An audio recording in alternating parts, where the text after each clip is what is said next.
L-avukat tal-Partit Nazzjonalista Edward De Bono sostna li fil-każ tal-istupru ta' minorenni f'Għawdex it-tortu tal-vittma stess minħabba l-mod kif ipproċediet fil-każ.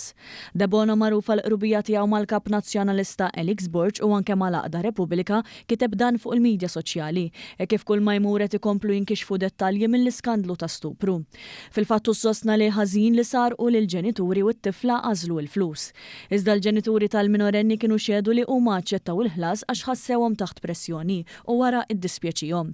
De Bono sostna wkoll li ma kien hemm xejn ħażin fil-fatt li l-Arċipriddu Michael Said għadda eluf euro lill-familja Awċija biex din tirtira l-akkużi wara li bintom ta' 14-il sena ġiet stuprata ripetutament minn 4 irġiel, inkluż qrabatu mill-familja Said tal-Ganga minn Nadur.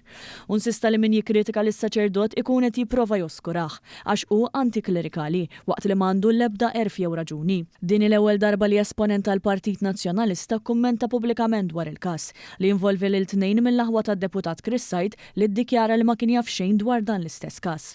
L-akkużi mill-aktar serji kontra Hutu Joseph u Peter Paul Said li huma wkoll kuġini ta' dum Michael Said flimkien ma' Mark Lori Said u Peter Paul De Bono twaqqgħu biss minħabba li liġi kienet differenti fi żmien li seħħew ir-reati fl-2008. Iżem is-saċerdot ġie żvelat biss il-ġimgħa l-oħra f'sentenza tal-qorti. Dun Said kien avviċina lill-familja bis-somma fil-15 ta' Settembru tal-2008, ġurnata biss wara li sar ir-rapport lill-Pulizija dwar l-istupri.